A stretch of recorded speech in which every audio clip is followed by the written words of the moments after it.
welcome. And starting with Petit Verdot, one of your Bordeaux varietals.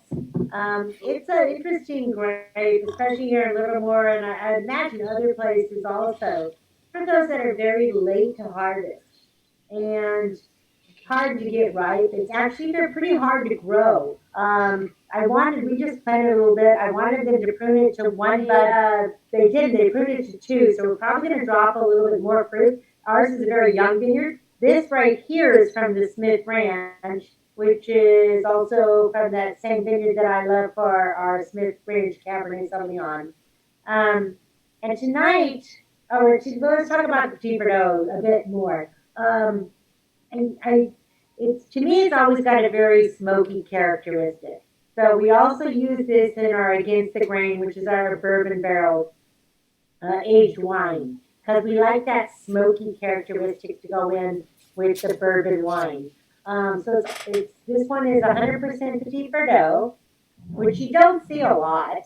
One of the things that I like most about Petit Verdot, as to why it's such a unique wine to me, is that it starts out with a very dark characteristic. And when you are having a dark wine, typically they have a pretty tannic finish on them. And Petit Verdot might have some tannins, but large in part, it's very smooth in finish, and you don't really get that very often from whatever wine you might be trying. Again, if it's a dark wine, it usually has a very tannic finish, but this one, it kind of is unique in that style. And I do have a funny story to tell, because when I first made Petit Verdot, I put on the label Petit Verdot, just like you would Petit Sirah. And as you can see, Petit Verdot is not spelled petit, so it's petit. Yeah, it doesn't have it. Petit is how you spell it. Yeah, so it's Petit. There is no E, and then Verdot. Petit Sirah, it's Petite. Now, as to why that is, I don't have an answer for that. I don't know if you have an answer for it, or Alec does, but I'm not entirely sure. What are you pairing with? Well, just 1 second, because I did the same thing with Petit Sirah. So, Syrah, Petit Sirah, like one is Sirah, one is Syrah. So, I got to watch these things. So I'm pairing it with a vegetarian dish tonight. I know we got a lot of meat dishes. This vegetarian dish, the whole dish is made by it's a grilled portobello mushroom, but the specialty, the real special part, comes on the bun. The bun I ordered a day ahead of time from Saltcraft. And if anybody's ever been to Saltcraft in Pleasanton, he makes the most amazing breads. Now, I'm not sure how they compare to Larissa's, but but they are beautiful, and I don't know if I can show it to you here. Okay, you guys are gonna have to help me. Do I have it right? Yeah. Yes. Can you see it? Okay. Yep. So this bun here, and if you can see, I made it that was with mayonnaise, actually organic mayonnaise with lemon and basil. And then the portobello mushroom I grilled. It was actually marinated for 45 minutes in a red wine and balsamic vinegar with onions and garlic. And then I filled it, I stuffed it with the feta cheese and sun-dried tomato. I added a slice of lettuce, but I know that the bun is what it's going to make it really amazing. And I thought to get I know that Petit Verdot can stand up to it and help with the smokiness of the barbecue. I think Petit Verdot is an amazing barbecue. So I didn't bring a napkin, but I'm still going to have a bite. Is anybody else having something to eat right now? I'll butt in on the Petit Verdot origin too. Rhonda mentioned it's tough to get right. Petit Verdot, the naming is little green. Petit Verdot is a less vigorous vine compared to some others. So you go out in the vineyard, it doesn't set as much fruit. It doesn't have as much foliage, which is all the leaves that take in the sun for photosynthesis and put energy into the fruit. So you have to crop it a bit lower, and thankfully Livermore is a good climate to get it fairly ripe. But it's a tough grape. Maybe why you don't see it so much on its own. a little bit challenging. Alrighty, I am pairing our 2017 Syrah, and this Syrah comes from the Dante Rivera and the Yosemite Vineyards that we've talked about in past. Syrah is a Rhone varietal. Of all the wines that we bottle, this is the lowest production that we do. This 2017 vintage, we did 86 cases, whereas our next lowest is around 120.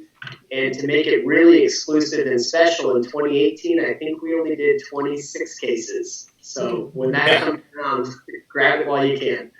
That might last a couple weeks. Livermore is a great region for Syrah. We have a little bit warmer days, which helps it ripen a bit. It's classically grown in California all the way from Paso up to the Central Coast, and we're technically Central Coast AVA. And it shows really well here. It's a big staple in our GSM as well as our LVVC blend, which just got a very big score from wine enthusiasts. But it's a fun wine. It's got a lot of smoked meat notes to it. It's big. It's got generous tannin. All the smoked meats pair really well with anything you throw on the grill. And I decided to pair mine with a tri-tip. And of all the things that I cook, tri-tip is probably the one I would call my specialty. I cook it anytime we have friends over, and I like to use that reverse sear method. I'll show you how it came out. So that reverse sear makes it medium rare all the way through. And the recipe I did, it uses Yoshida's, which is a soy sauce and brown sugar-based marinade. And then I used some garlic, some lemon juice, and I threw in some ground mustard this time, which is new. Just kind of cut the sweetness back and help it pair with that Syrah a little bit. The smoked meat tones go really well with kind of the umami taste of the tri-tip. And if you follow that reverse sear, it's perfect for a hot day outside. You're hanging out with your friends. You get to forget about it for an hour, hour and a half, and then it really is about 10 to 15 minutes of active cooking. I'll touch on the sign bottle a little bit. Part of that LVVC, as we've mentioned, we did it with 5 other Livermore wineries. So there were 6 of us total. It was a fun collaboration. We all had the same varietal inputs. It was primarily Merlot and Syrah. We grow Merlot. We're big fans of Syrah. So it was right in our wheelhouse. And then we put Cabernet Sauvignon and Cab Franc in ours as well. So we did wooden boxes for the inaugural release, and every winery signed their bottle and put it in the 6-pack. I think we have maybe 4 or 5 more at the winery, but just something fun. Those of you guys who don't know, the LVC, one of the reasons why he's bringing it up is because it was a collaboration between 6 wineries in Livermore, and the 2 major ingredients had to be Merlot and Syrah. And then with a few other varietals that winemakers can mess with in order to get their own little twist on it, if you will. But that's why it was brought up too. It was pretty kind of a cool project. If you guys are familiar with the regulations that are kind of trying to be implemented anyway, where wineries are starting to be allowed to be open slowly but surely, but not quite. We're not there yet. But the rumor is that any transaction of alcohol that's to be consumed on the property has to be made with a food in the same transaction. So, Alec, you've been doing a pretty good job on doing these meals so far. You might have to put on your chef hat soon. We might have to apply for a restaurant license and be the assistant winemaker and the chef. Syrah, you guys, we love Syrah.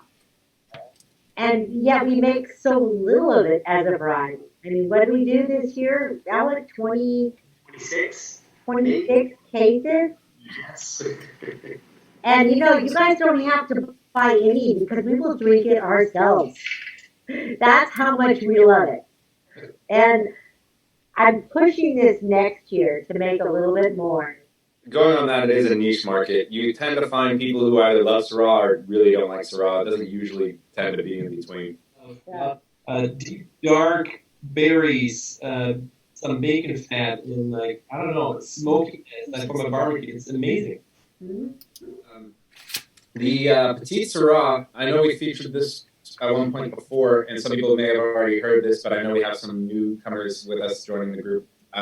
Some fun facts about Petit Sirah. Comes from what's considered to be an accidental grafting of two different grapes, Peloursin and Syrah, to create a new grape called Petit Sirah. Now, the berries for Petit Sirah go along with the name. They're very petite, they're very small. And because the berries are small, you get a lot more tannins from this wine. You get a lot of skin to juice ratio, a lot more skins, less juice than what you would find in other grapes and other varietals. Now, that's kind of the reason as to why I chose this wine for this pairing. Now, I have ribs. St. Louis style ribs.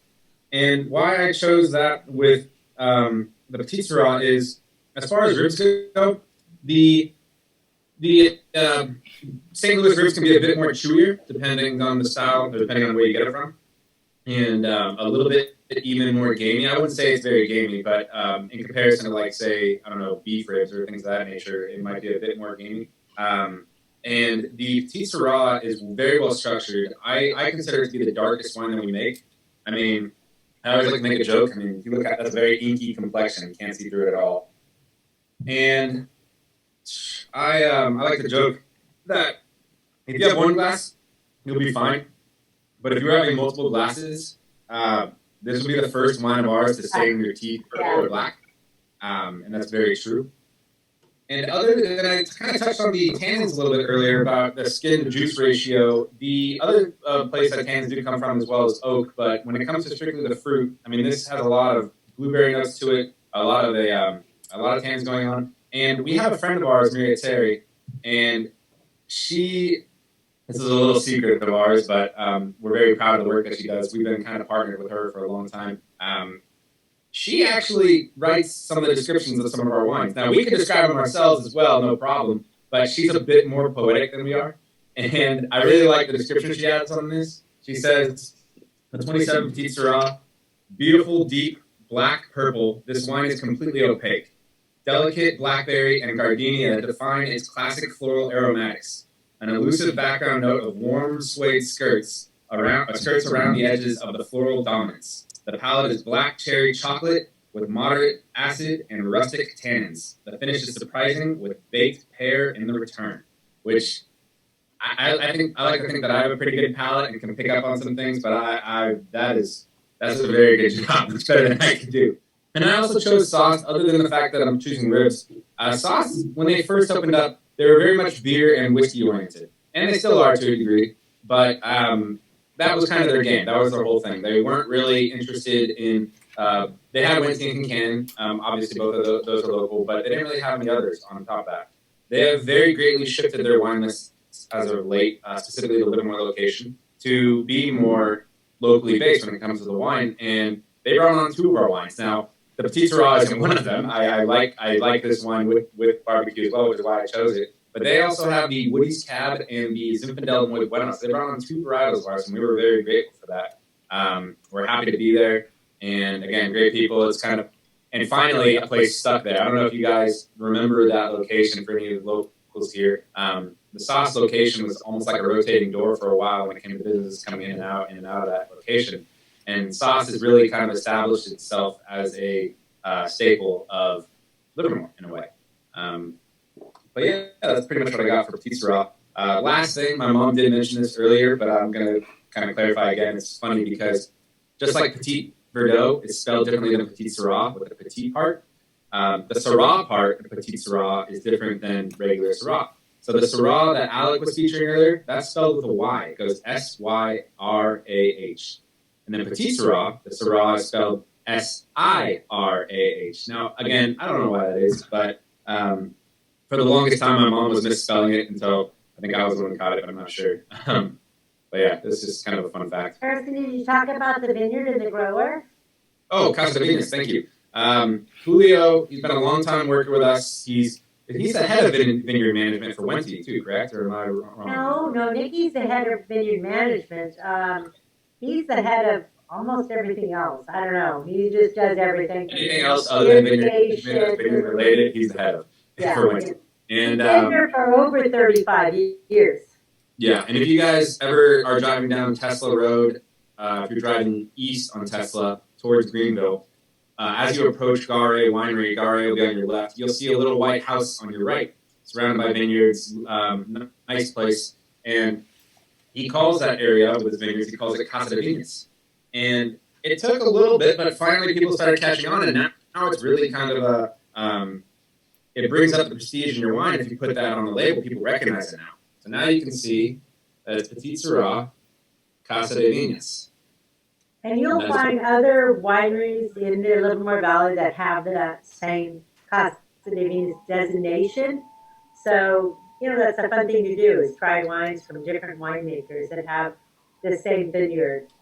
I know that the nice thing about Julio is we have our set rows and he lets us, he farms it to our specifications.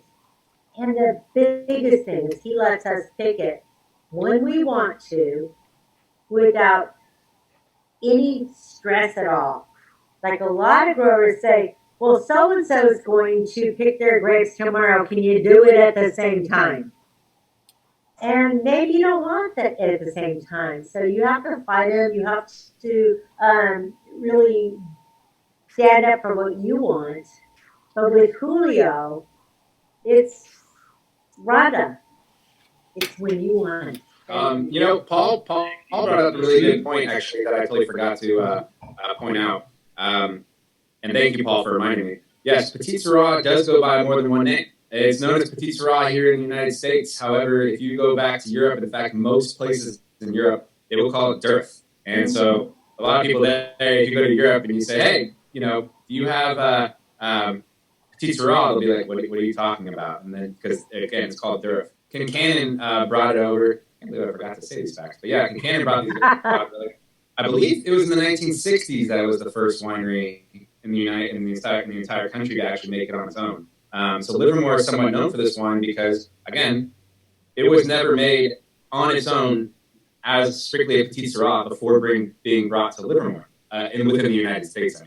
So that's another kind of cool fun fact about Petit Sirah and a little bit about Livermore.